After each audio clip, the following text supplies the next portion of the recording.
Hi, I'm Konstantin Baum, Master of Wine, and no, I can't do this anymore. I've been trapped in this cellar for too long. Now that's better. Today we're going to do a deep dive into one of Germany's most important wine growing regions, the Pfalz Special Edition, so let's go. This video was supported by Pfalz Wein. I'm in the Pfalz today to tell you a little bit about the region and pick out 4 wines that I can bring home and taste for you. But first of all, I need to get out my sunglasses because I'm not used to those bright lights. The Pfalz is one of the most important regions in Germany when it comes to quantity and quality. It is the second biggest wine region with 23,721 hectares of vineyards. 2/3 are planted to white varietals. Because of its size, it is, however, also the biggest red wine region in Germany. On top of that, it is the biggest producer of Germany's flagship variety Riesling in the world, and it is the second biggest producer of Spätburgunder in Germany. The most important grape varieties are a bit of a mix: Riesling, Dornfelder, Grauburgunder, Müller-Thurgau, Spätburgunder, Weißburgunder, as well as Portugieser and Chardonnay, as the region offers many different terroirs that can be used for different varieties. There's not one typical soil in the Pfalz. Instead, the region has a huge variety of different soil types, from sandstone, limestone, clay, loam to even basalt. The region has a famously mild climate, being shielded from westerly winds by the hard mountain ranges. It is one of the sunniest and warmest regions in Germany, and even fruits like figs, oranges and almonds grow here, which is not the case for most regions in Germany. The region's wine history goes back to Roman times, and some of the best German producers are based here. However, the region is also producing large volumes, and it has one of the highest yields per hectare. For a while, the Pfalz, like most German wine regions, had lost its way and did not focus on quality, but rather on producing large quantities of simple, off-dry wines. Over the last decades, this has changed completely, and more producers really focus on getting the best out of their vineyards and produce some of the best wines in Germany. The Pfalz is split up into 2 areas: the northern Mittelhart Deutsche Weinstraße and the southern Südliche Weinstraße. The northern half is still the most famous, with its well-known vineyards and wineries. You can also find some of the oldest artifacts of Roman winemaking here. South of Neustadt, the so-called Südliche Weinstraße long endured a reputation for high yields and not so great winemaking. Today, the Südliche Weinstraße has some of the most interesting producers, and it also has 600 vines planted in the vineyard to 1 inhabitant living in the area, which is a pretty amazing ratio. As the Pfalz is so big and diverse, it's sometimes difficult to say what makes the region special. So my mission for today is to find out what makes the Pfalz special. Plus, I need to find some wines to taste. So let's go. The Pfalz was changed for the better by a new generation of young winemakers who have studied, traveled and worked in different places of the world and brought that knowledge back home to improve their family's winery or set up their own. I'm in Großkarlbach in the Mittelhart right now to meet Dennis Wolf. He studied in Geisenheim and worked for some of the best wineries such as Keller, Domaine Ostertag and Scharf. He's now taken over his family's unassuming winery to make a name for himself and to make Germany's best Pinot Noir. Hey Dennis. Hi. My name is Dennis and I'm a winemaker here at Weingut Wolf in Großkarlbach. So what makes the Pfalz special? Definitely our terroir and the climate. That's the perfect climate for making Spätburgunder and Riesling and also sparkling wine. In the Pfalz you can also find the Deutsche Weinstraße, which is the oldest German wine route. It was established in 1935, it's 85 kilometers long, and on it you can drive through many wine villages.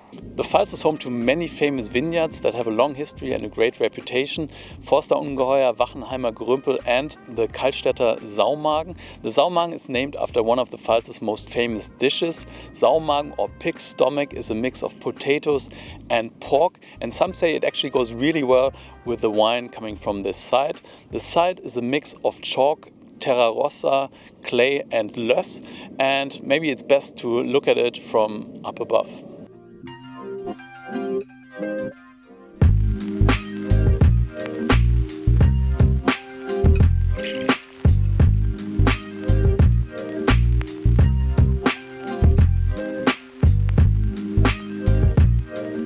So does the vineyard Kallstadter Saumagen look just like the dish?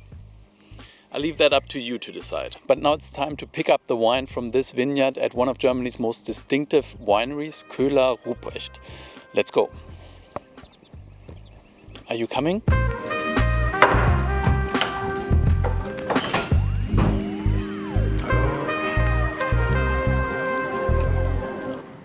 I'm Dominik Sona, the manager of the Koehler Ruprecht estate in Kallstadter. What makes the Pfalz special for you? That is a very interesting question. The climate is one of the parts which makes it special. It's one of the warmer areas of Germany where you can grow, of course, vineyards, peaches, figs. Also, it's a huge area, so it's very diverse, and probably that's what keeps us together. We've been switching boundaries a couple of times. We were French and then German and Bavarian and French and German, and so it's a multi diverse personalities and diverse state. The Pfalz is also famous for its almond trees, and in spring they start to flower and they look beautiful. I'm in the Südliche Weinstraße, the southern part of the Pfalz, and even though I'm further down south, it feels quite a bit colder here, and that is because we are at a higher altitude, and there's also more wind here because the area is less shielded by the hard ranges from westerly winds. The reason though why I'm right here in this vineyard is because I want to talk about organic viticulture. There are quite a few organic wineries in the Pfalz, and there are more and more coming to join their cause. They want to preserve the land for future generations, and organic viticulture helps achieve that. One of the OGs, one of the oldest wineries here in this region to produce wine in an organic way is Ökonomierat Rebholz. They have been working in an organic fashion since the Second World War. The name of the vineyard behind me translates to "in the sunshine", but it's getting a bit too cold out here, so I'm going to go to the winery to get my bottle now. Servus. Hi, grüß dich. We are Hans and Valentin Rebholz from the Ökonomierat Rebholz estate here in Siebelding. We are the youngest generation here in our traditional family estate, and we are working together with our parents here in Siebelding. Okay, so in one word, what does the Pfalz represent to you? Go. Diversity. What makes the Pfalz special to you? I think, of course, the people, because the Pfalz is really unique for the open mind between the winemakers. We taste often together the wines, and we have a big diversity in styles and also a big diversity in varieties. And I think this is because of the open mind of the different winemakers, and also because of the big area we work. Some people are really close to the Elsass region, and some people are a little bit more in the north, and so this is the reason for the big diversity. The Pfalz borders on France. As a matter of fact, during its history it was also occupied by the French. Therefore, the food and wine culture in the region is heavily influenced by the French neighbors. Here in this village of Schweigen-Rechenbach, the two countries really melt into each other. Check this out. Right now I'm in Germany. And now I'm in France. Vive la France!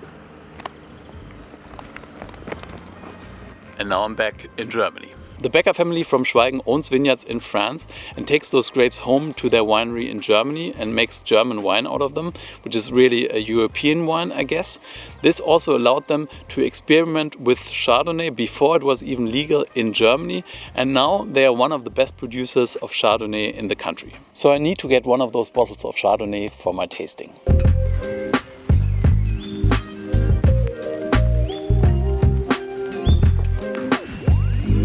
Hi.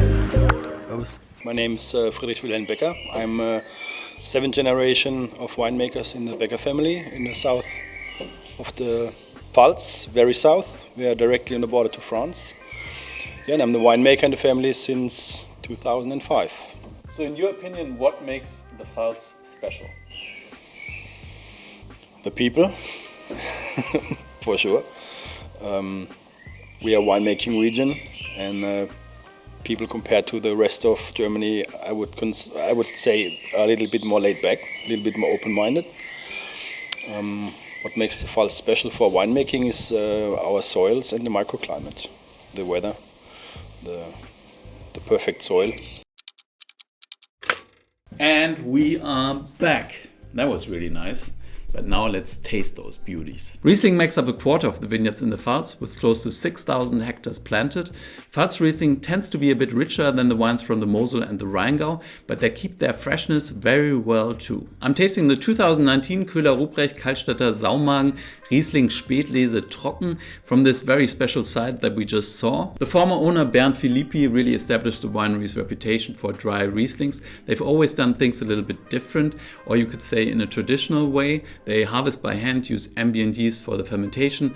They use neutral oak vessels and they leave the wine on the lees for a long time. They also still use the predicate levels like Cabinet and Spätlese, for example, but they don't label strictly by must wait, but rather by taste and style of the wine. The wine smells of ripe apple, pear, a little bit of pineapple as well, but it's really complex and complete. There's also a little bit of yeastiness in the background. On the palate, it's really rich and concentrated. The acidity is a bit lower than you would expect from some other Rieslings. It's more mellow and rounded. This really tells the story of this vineyard that is exposed to the south, a little warmer in this warm climate. So it's beautiful, very complex, very round and rich Riesling. Close to 1,400 hectares of vineyards are planted to Weißburgunder or Pinot Blanc in the Pfalz, so it's not one of the most important grape varieties in the region, but it produces some really great results. One of the wineries that has really focused on Weißburgunder is Ökonomierat Rebholz. Ökonomierat, by the way, is a title that is given to accomplished agronomists in the region. I'm tasting the 2017 Ökonomierat Rebholz im Sonnenschein. The site is at 160 to 225 meters above sea level. It has a southwestern exposure and is on chalky soil. They hand harvest the grapes, destem them, leave the juice in contact with the skins for 24 hours and press them in a basket press. But now let's open this baby. This winery is a member of the VDP, the Verband Deutscher Prädikatsweingüter, that organizes some or most of the best wineries in Germany. And it was the first winery from the südliche Weinstraße that was invited to join in the 1990s. The wine has a golden color. It smells of pear, honeydew, melon, and a little bit smoky as well. On the palate, it's really rich and unctuous, but it has a great freshness in the finish, so it's not overpowering. It finishes lively. Beautiful. This really shows how much potential Weißburgunder has in the Pfalz. Even though Chardonnay is one of the most popular grape varieties in the world, its production in Germany was only legalized in 1991. Roughly 1/3 of the total acreage in Germany can be found in the Pfalz, but at 819 hectares, it's still very much a niche product. Some of the best Chardonnays in the region can be found in the südliche Weinstraße. The grapes for this wine come from Schweigen, some from the French and some from the German side.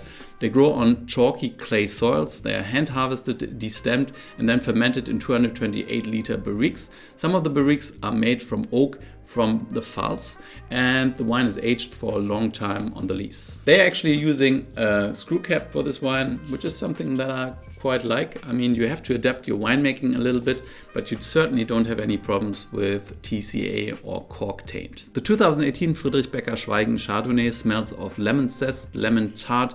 There's also a little bit of hazelnut, roasted hazelnut flavors coming through.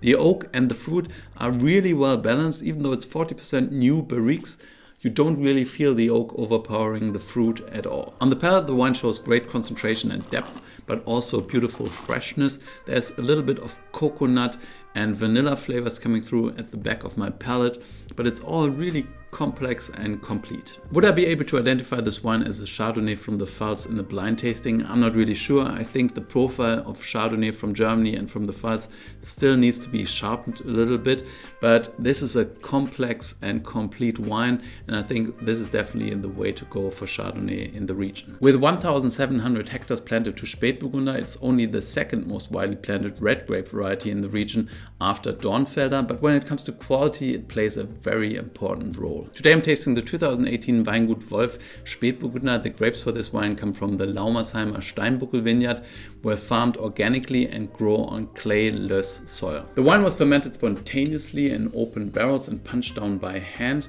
They don't destem a quarter of the grapes, so they do a little bit of whole bunch, and the wine was then pressed in an historical basket press, and it's actually historical. I promise. It's very interesting for me to taste this wine from this young winemaker that I've heard good things about, but I've never tasted the wines before. This smells beautifully. It's quite pristine fruit, so you have quite a lot of cherry flavors coming through. There's also a little bit of strawberry and a little bit of spice, so there's also a little bit of black tea flavors coming through. Not a lot of oak, it's more on the fruit, more on the herbaceous notes.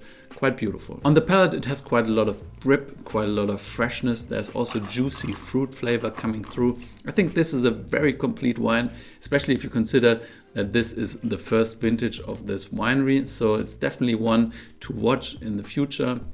Very well done. Well, this was an exciting tasting and a bit of a different format of a video. My question in the beginning was what makes the Pfalz special, and I still don't know 100%. I mean, the quality of the wine speaks for itself. I think it's great to have a region that has so much depth and so much complexity, offers so many different styles, because there's something there for every taste and every occasion. So if I have to pick out one thing that makes the Pfalz really special, then it has to be the ability to perform on such a high level with so many different grape varieties and wine styles. So thank you for watching. I hope you enjoyed this video. If you liked it, then please like it down here. Subscribe to my channel if you haven't done so already. My question of the day is, what are your thoughts on the Pfalz? What makes the Pfalz special to you? Let me know down below. I hope I see you guys again soon. Until then, stay thirsty.